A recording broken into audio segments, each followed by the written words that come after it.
So we're we're recording, and I mean we'll just pick up where we left off because I don't feel that it needs to be a performance or the fact that we're recording doesn't mean that we somehow now need to be polished or say anything different than what we were saying 2 minutes ago. Hmm. So So, I mean, um are we always starting a new conversation, or are we carrying on the same one? I don't know. I mean, this is the thing. I have a vague idea of where we're going. I have a sort of idea of what I want to, where I want to get and what I want to do. But I don't know, I suppose it's just about trusting that, like, we got to sort of trust the process. I don't know what this conversation is going to look like and what's going to come up and what we're going to do with it. But I have a kind of idea of where I want to get to. Well, talking about where to get to, I mean, that reminds me, of course, of traveling. And I think that the conversation or a relationship, which is what it is at the end of the day, is like traveling. And I don't know about you, but I really, really like to go back on myself. I quite like to start and move forward. And then Yes, yeah, yes, always discovering. It's why I don't particularly like holidays because I mean, it's lovely to be on holiday, but I hate coming back. yeah, That I want to carry yeah, on. And I think that life is a bit like that. And I think if we are lucky enough to travel and see new things all the time, they don't need to be, huge discoveries, but that it's entertaining, it's actually exciting, it sort of appeals to your curiosity, it makes you want to carry on because there'd be something around the corner, and then you're excited about that, and then I think that's the way to go. yeah. And I think it's a real exercise in trust because I mean this is quite I don't know why. I mean we obviously had some ideas about why we're making this video. There's a couple of purposes that I thought we could use it for, but there's not. I think in our society we're so used to having a solid concrete. What is the reason that you're doing this? What's the meaning of something? So to sort of just say, well, I don't know, but I have a kind of sense that I'm going in a positive direction. I love that. That's a lot of Yeah. trust. Yeah, well, we here and we are living here. I mean, whether what anybody might say about the reality of the life and the illusion, who cares? We can play it as we find ourselves now. Yeah, That's the way I look at yeah. it. And we Well, make the best yeah. of this. I think there's been as you know, I'm in these non-duality groups. There's been a few debates at the moment through people that you know about this sort of idea of there being somewhere to get to. And I mean, I'd be curious to hear your thoughts about that because there's a sort of one side of the camp, there's no ultimate destination, there's nowhere for us to arrive at. So what's the point in meditation? What's the point in therapy? There's no one there to help, there's no one there to get anywhere. And then there's the other side, which is a yes, but there's still an appearance, there's still an apparent reality. So there are still things that we can do. So, I mean, I don't know, in the sense of, is there somewhere we can get that's positive? Or is that just us being all sort of happy clappy, yay, what do you think about that? Well, I try to. I don't want to say I try. Yeah, I'm fairly simple myself, and I've noticed that it is quite easy to imagine things which don't exist in front of you, Yeah, and in doing so, you are not really dealing with what is right in front of you. I think that's the excitement for me of being alive, whatever you want to call it, is the fact that actually there is that side to it that we can act now, but we don't really know what comes next. And then a lot of people are frightened what's going on around the corner. I mean, I tend to be excited. Maybe it's because, I've been around a few years, and for me, life, I mean, I've had, events which people would describe as quite dramatic. I mean, I've had cancer, I've had heart attack, I've had TB, I've had plastic in my tummy. So, I mean, I could be desperate and say, well, I'm falling apart and it's terrible. But it's never really gone that way. When I was in hospital, I'm not saying that I've never had a flutter saying, oh, shit, oh, sorry, excuse me. edit that out. It was really bad. Of course I have, but mainly I've had a good time, and then people don't understand that when I had cancer, for example, I had major surgery, robotic surgery, and I delight in the cleverness and the intelligence of us mankind. Who have invented and progressed all those systems to help ourselves. I think this is good news. It's wonderful, Yeah, and it instead of actually taking you down, it gives you a new reason you want to live longer and you want to experience more because yeah, it's there's so much to do, and you've got like a revelation. It's not really a revelation, but you say, what if we invested ourselves in making ourselves better all the time? I mean, instead of actually finding ways of being depressed or going to shoot your neighbors or whatever, to find to really build upon what we've got, already. going Yeah, up and down. well, it is evolution, It's It's where are you traveling to? So Sorry about that. My chair may have a spring or something. I don't know. So anyway, yeah, uh, yeah. You, I was gonna just jump in and say that I think actually this you're just being you right now. I think this is the thing that these some people get a bit confused about is that when you talk about life, you sort of tend to use language which might suggest there's someone to get or there's something to do, but it's because you're passionate about it and you care about it that there is a sort of the language that then adds on to that emotion and that energy is represented in a way that might suggest there's somewhere positive to get, but that's because you're in a positive sort of space. I mean, I don't know if we could even call it that, but it seems to make you happy. Living in the present moment without having a destination seems to create a sort of a kind of optimism or a positivity or a sort of hope or something like that, that then gives rise to language that suggests there is hope, there is possibility, there is optimism, which gives rise to the suggestion there is a future. So it kind of gets a bit confusing for people who aren't, say, perhaps they're perhaps a bit more in their minds and they've got sort of an idea of, okay, well, he's saying that there's some kind of somewhere to get. Um, but it's not that you're saying that in the sense of um, I don't know if that's sort of it's more of an energy. It's not a kind of it's not a logical, here is a 5-step guide. It's a sort of it's more subtle than that. It's just a general positive movement. Does that make sense what I'm trying to articulate? yes, I mean, but it's the beauty of what's happening to us to be alive, and we are not need to seek anything because we find out new things all the time.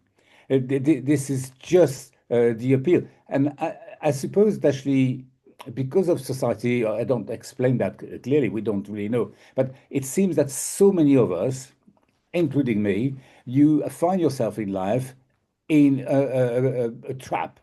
It's a bit like a rat into a wheel, because you end up having so many constraints, so many dictates that actually you have to do what you're told, and you end up really in a total fake world, but you are almost a prisoner, and you can only do what you're told. When you actually get rid of that and you're out of this, somehow all the time, every second, every frame of your life is new, and it's new, and so without seeking, we are finding out all the time. Why do we need to seek when we already, finding out? There's nothing to seek that more than we find.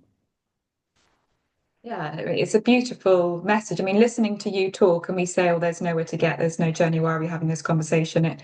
It sounds lovely hearing what you're saying. It sounds positive and it sounds hopeful. But a lot of people don't experience life like that. There's not that feeling of hopefulness and positivity. And and I'm wondering, they might be watching this and thinking, oh, yeah, that's why can't I feel that? What's wrong with me, sort of thing. And I think it can be quite misleading to have these sort of positive conversations almost because it can suggest that there's a place that is different to the one that they're in at the moment. And I'm not saying that means there's a problem with us having this conversation necessarily, because I know that we're doing it with good intent and it's sort of quite light and it's just two people having a chat.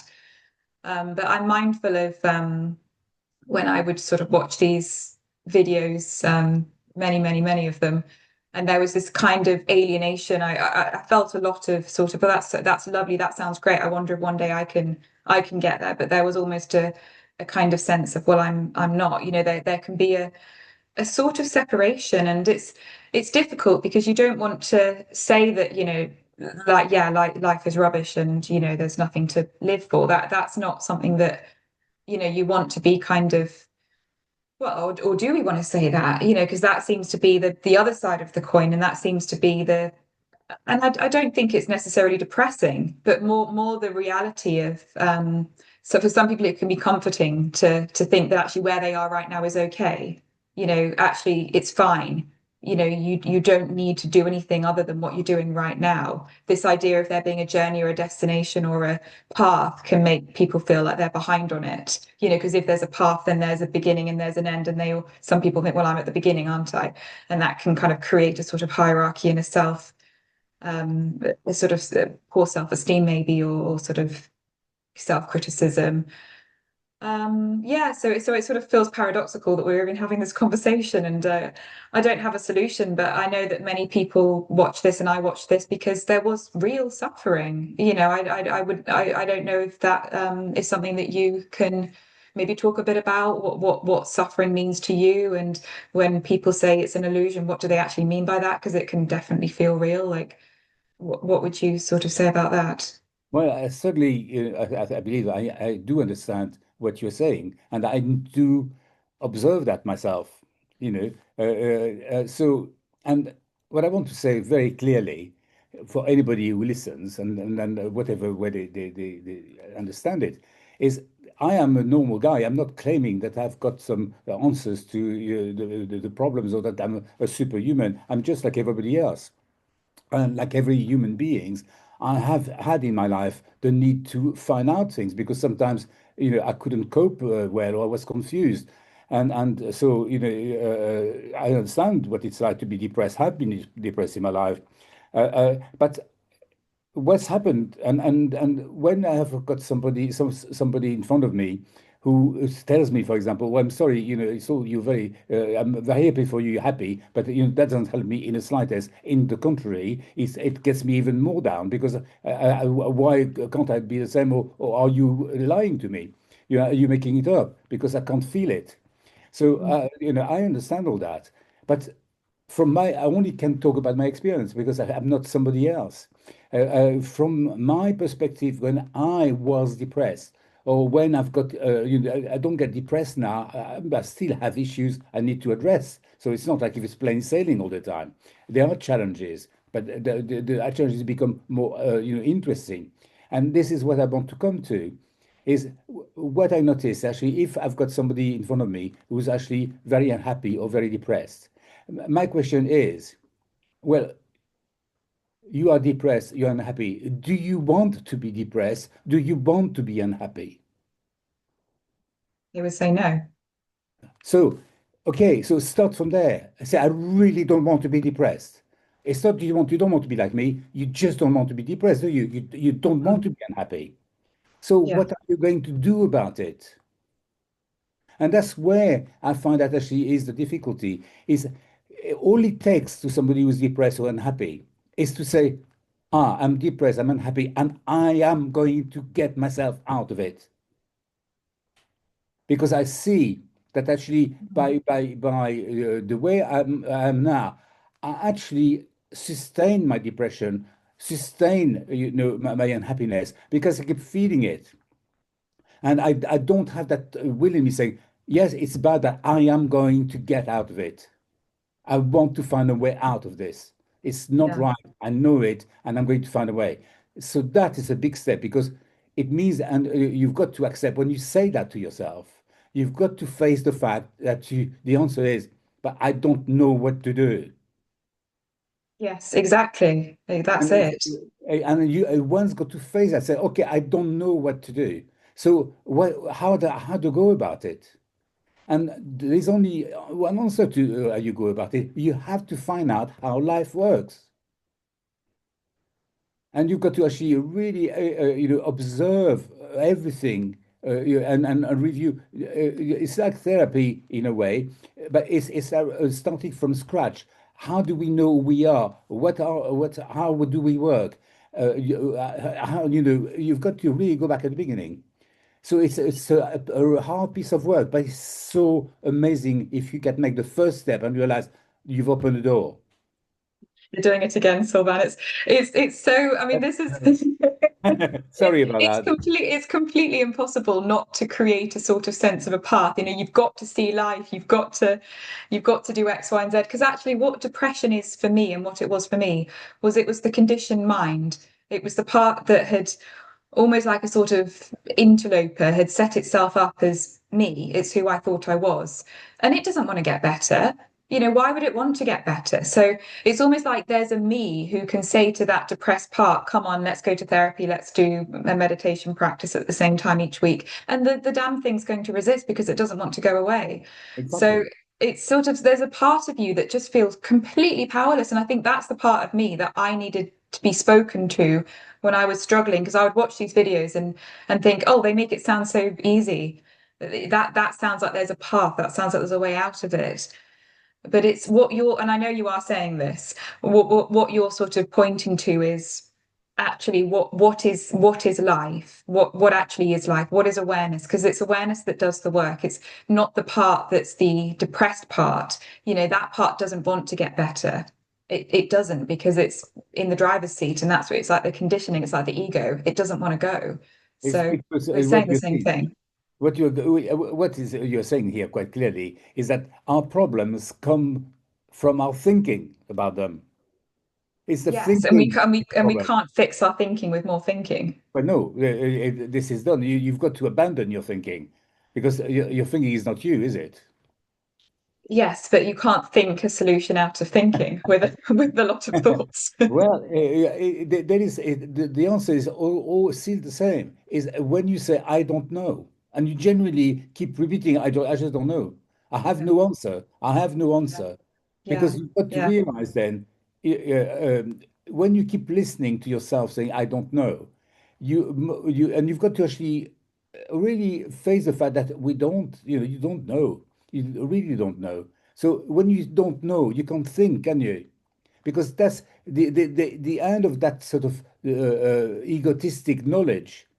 All those words in our heads, all which is all the things we've. I mean, I was thinking earlier on that really anything which is in words that we and images at times as well are not us. No, not one of the words that we have in our head is us. Not one. So the only way you can actually be you is when you have no words and no thought, because actually you thinking is using the words you've been told and the ones you've got. So it's yeah, like a machine. It's like a computer. yeah. The problem is within that, of course, you've got all the description of who you are, because hello, going down again. Stress me laugh. I'm going to the cellar to get Like you're some in a water. lift. I don't know what that. Anyway, it's a trick. There we go. Yes, so all the what we call the ego, which is actually in memory, is all the words which describe you, which were given to you by outside parties, whether it be your parents, your educators, your magazine, your television, your TikTok, your Facebook. All what is describe you becomes alive when it, because people say, "Oh, you are selfish," or "You are lovely," or "You are beautiful," and that becomes a voice in your head because that's the voice you've heard. So there's a memory, a sort of word. That's what you've got. Now, is it not? I don't know. I'm putting it to you. Can you actually visualize without the words the fact that you can't possibly be the words you have in your head? No, it's Be, not possible. isn't it? Isn't it? Because actually, if you look at it, when anyone is born, we have no words, have we? Well, that's the pure state. That's the state that people who are depressed want to get back to. Okay. But do you need to go back to, or just you need to see that it can't be anything else? Because all you've done is added word as a Yeah, front, but the no word is still there. Because if you were born in China, you would speak Chinese. All the words you would have would be Chinese words. If you were to born in France like me, the words would be French. And if you mix them with English word, then you've got a bit of English as well. However, you, the real you behind that, has no words at all. And when Yeah. you've got no Yeah. words, you have no limitation, you've no description, therefore you don't know who you are because you don't No, need to be. You just no. are. And I think that's the interesting thing, that that's the cure for, depression. But that's also what people don't really want, because to go back to that state of not knowing who you are is ultimately, well, I don't have anything then. It's, this is why non-duality and, that this scene can be, teachers, it does point to the sort of solution, quote unquote, because to see that we're not our mind is in a way the cure, but we don't want to see we're not our mind because the mind doesn't want to see that it's No. not real. So what you need to carry on your inquiry in a way is actually to then see that whether being you without words or losing your words actually makes no blaming difference whatsoever because you already are Yes, no one. exactly. It's this that people imagine this big leap of I'm going to lose everything. I'm going to be some blob in the sky. You can't. Nothing will You're not. change. You No. still have your words in your head. You still have your memories, Yeah. and you have the you behind. It's Yeah. just a huge difference. Is you will no Yeah. longer be dictated by words and thoughts which were given to you and had nothing Yes. to do with you in full stop. Yes. Yes. I wonder if you could share, Sylvain, your story about when you're walking in Camden, because I think that points so beautifully to the experience of almost losing the ego, the mind, but also being able to still be here. And Yes. I think you've just it's beautiful. So if you feel like you would share. I do apologize. I feel a bit passionate about all those things. I get a bit excited to talk about them because I think it's so wonderful. And it is like, having surgery, and that surgery is saving your life to give you a few more, journeys to carry on a bit your journey a bit further. And that's wonderful. So it's really so interesting. Now, anyway, my story was. The background really is actually me falling out of love, not falling out of love, but being rejected by somebody I was in love with. I don't want to go into it. We might all understand what it is.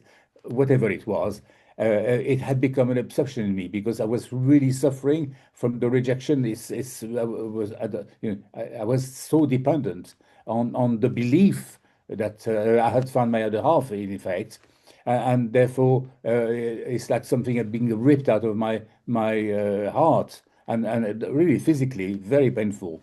And also, it affected my head a lot because in that situation, I said, well, how can I revert to what it was? What can I do? What can I say to convince that person that and come back to what it was?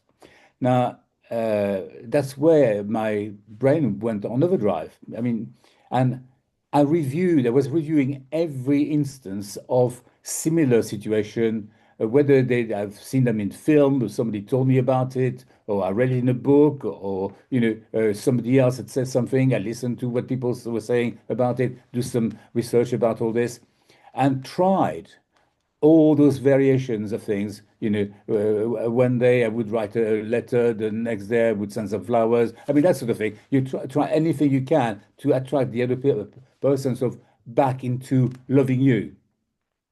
And or try to understand and find answers to what others. So anyway, in order, I mean, it lasted for months. I mean, when I said that I've got experience about being depressed or unhappy, I really do. I'm not making that up. And I come back from a very deep, cage, really. I understand it. Now, in order to cope with all this, and I'm earning a living at the same time, I don't know how I managed it. I was lucky that I was a consultant at the time, and I could, survive and keep provide a few things for my employer in order to make a living. I mean, that was very lucky on my part because I really couldn't function. I mean, I couldn't get, positive thought about work for more than 5 minutes. I couldn't focus on anything. So what I did is actually I used to walk. I walk hours and hours and hours. And I work in London, in Camden, and my preferred walk was the along the canal. Not because I had the intention to jump in it, by the way, just because it was a straight, non-thinking sort of path. You just sort of followed. It was narrow. You had nowhere else to go, and and it went on for miles. Goes on forever. Yeah, so I would do that every day for hours, and all my head was going through all the things I knew, testing and trying again and wondering this and wondering that. And so when I Provence, and one day I was doing as usual, I walked there, and on my path, really, the canal went through Regent's Park Zoo.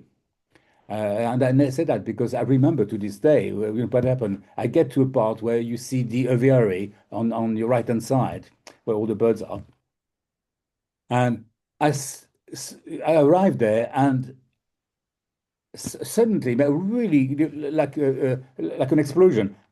Suddenly, no more thoughts in my head. All the incredible activity that my brain had, suffered for months on end, stopped completely. So it was a huge silence for me because I couldn't not notice it. And the strange thing is that actually all the words vanish. And it's difficult to explain, but although I was no more thoughts, no more words in my head, and nothing I could say, I existed. I knew I was here. Yeah, And I realized that actually, in that instant, all at the same time, I understood that actually all the words I've been using, all that research I've been digging into, was actually nothing to do with me. It's all the things I've had ingested over the years, all my life, and that actually none of that actually was reliable in terms of sorting my problems, that had come to the end of what my brain contained to help me sort yeah, out that issue. So there was no yeah, more in my brain to think with yeah, for yeah, that. yeah, yeah, yeah. So Yeah, quite and but extraordinary. you obviously can still you still have access to thoughts and memories and for problem solving perspectives. It's just the difference is they're not kind of ruminating and running around and Yes, but I controlling mean, and distracting in that way. interestingly enough, and I said all that was happened without me thinking. I now translate it back. It all happened without me using words to actually explain it to myself. It was just Yeah, a realization in one blob immediately, very, very fast. Is the fact that actually not only I had no more words to actually deal with my issue, but that all the words, everything I had, including what I hadn't sort of needed to think with, was actually given me by other people. And that as such, none of it was reliable because none of it, or practically none of it, had been issued of my personal experience of it. mm. So I, yes, so it's actually you're not really you. You're just a tested. collection of other No. people's Yeah, projections. none of it was tested. It was just me believing. And Yeah. actually, I'm still describing that instant. And at the same time, I said, well, from now on, I can't use any of it. It's all toxic potentially. It's all fake. It's all it might all be lies. Now I need to not use of that thought. I need to rebuild my knowledge base because I understood now it was important to have something to know. But I need everything I'm going to put in my head now. It's something I will test myself and Yes. to make sure that I've approved it. I've signed my name. Yeah, this one is okay. Mm. Yeah. Yeah. And that sounds like you talk about having a clear mind, and that sounds to me like the end of sort of you can't really be depressed if you're not being run and controlled by your mind. You can't sort of experience suffering if there's not that overlay telling stories about things. There is just the raw experience of it, which we manage, because we're intelligent, instinctive, intuitive humans. We manage our experiences. It seems to be what you're talking about, this collection of thoughts and beliefs that were given to you by the people. That was the thing that was, causing the distress and the suffering. and then you Yes, reach sure. the end of the rope, and it was just like, oh, okay, well that's all gone now, and this is I'm free. And of There's a course, sort of I mean, peace. the other next pretty obvious step is actually when you realize all this, that you find out that actually you are, I mean, you, the real you, the one, the non-thinking one, has to be the one who finds the answers. And that you otherwise you will end up always applying other people's answer to your own problems. So when you do not have that pool of others people knowledge to get on, you don't want it. You don't want other people to have answers to your problems because they didn't have your problems.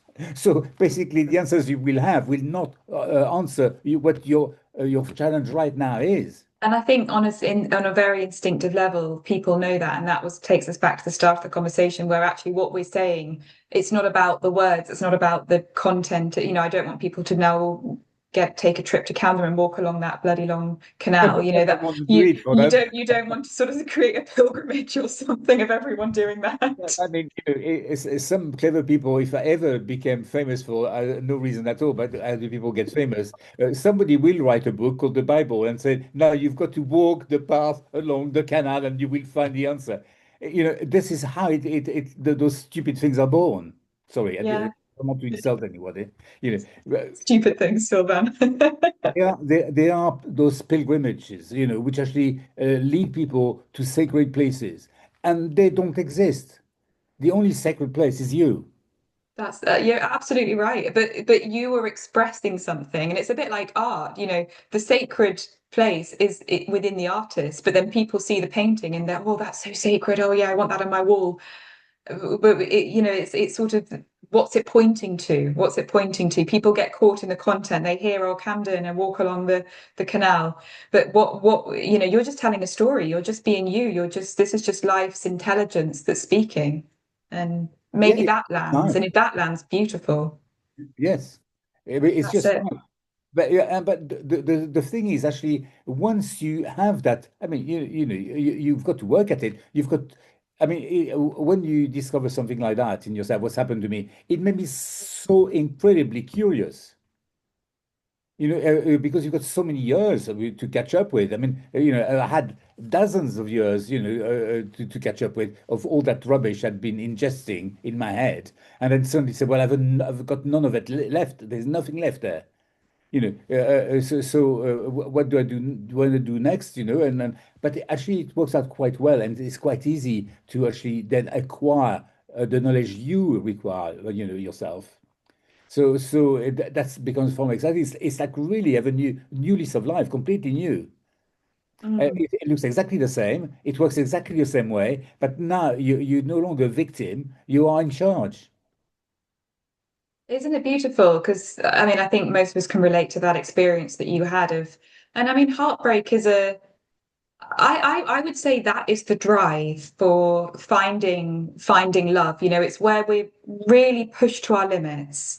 It's where we go through absolute hell by people leaving, by misunderstandings, by circumstantial activity that kind of makes us that there's that longing, that longing to be seen, to be recognized. You sent flowers, you wrote letters. There's that, oh, please see me. I really want to connect with you. It's that, but then when that kind of implodes and it's almost like the universe says, it's not out there, it's But in then, you. yeah, It's in you. can I say at this stage, because I haven't mentioned that, is that with all that event taking place at that singularity in my life, also disappeared my pain for my lost love. It was finished. And, Mm, and that's what I mean. I realize, and this is another huge part of us, is what actually was in love with is what I didn't have of myself.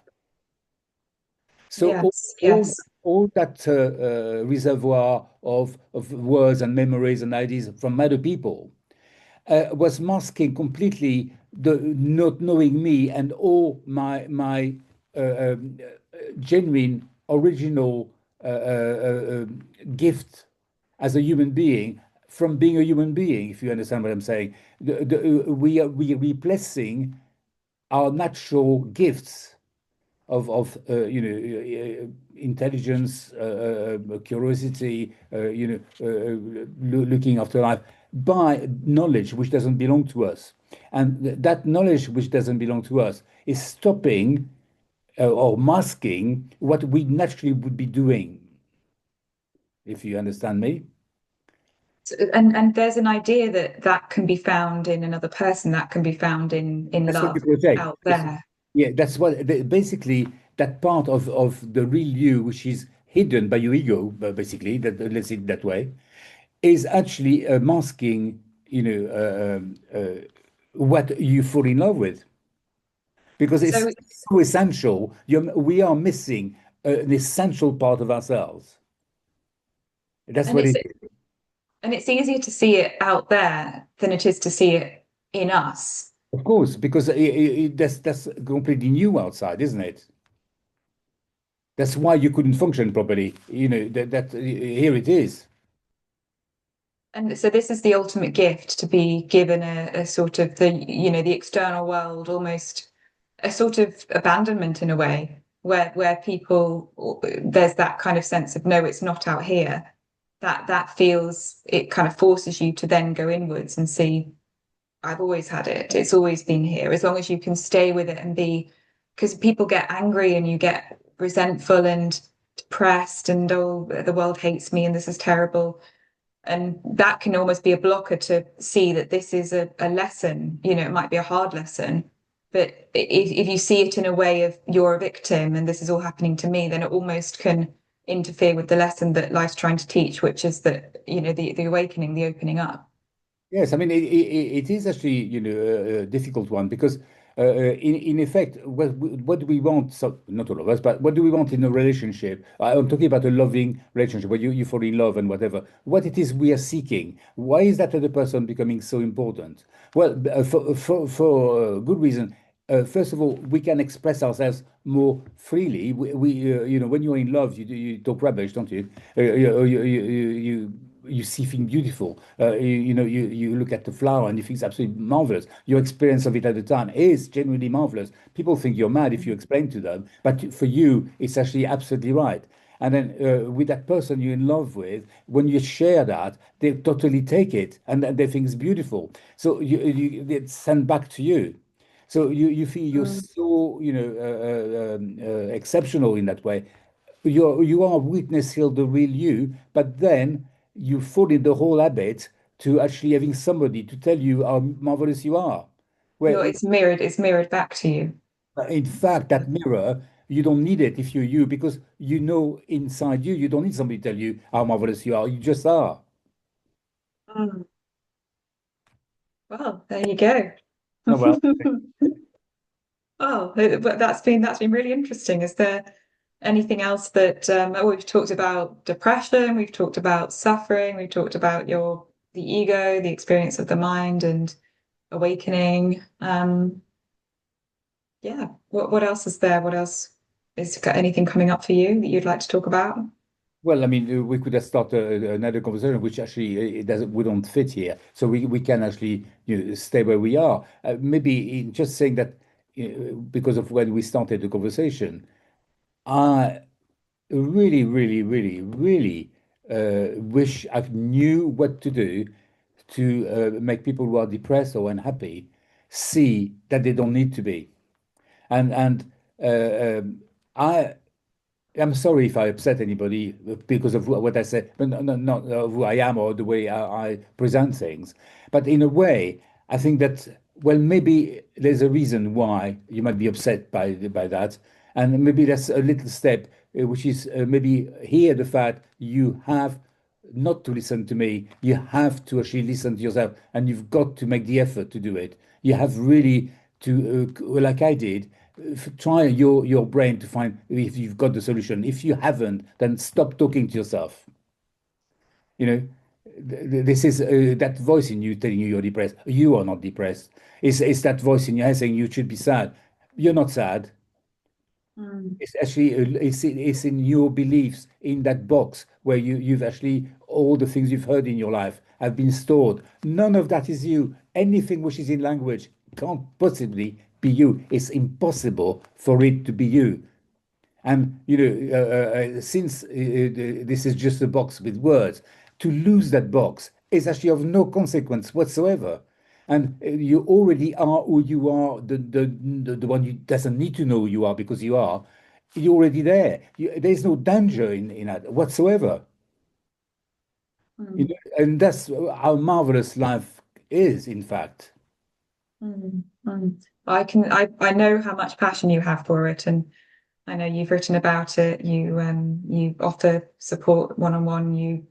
You talk about this. There's so much that you give and you offer because you just love life, and I think you want to see it succeed. And it can be sad when you see people, as you say. I just there's a sort of desire for people to see that they don't need to suffer. It doesn't need to be there. It's not necessary. Yeah, I mean, I also, where we are at it, I mean, I want to thank you because you are probably the person with the widest open mind that I've met, despite that actually, like any other human being, you've got your own issues and you've got that marvelous sort of engagement that you definitely help other people, not like me. You really make a difference to people's life. And I think that's a wonderful opportunity for me. I wouldn't have said what I've just said now if it hadn't been for you. So thank you very much. And the rest of the world should thank you because it will allow you to listen to me. Oh, there we go. Oh, well, Sylvain, it's been lovely talking to you. We'll leave it there, and yeah, maybe we chat another time. Okay. Thank you very All much right. for your time. Okay, you too. Bye Bye bye. bye.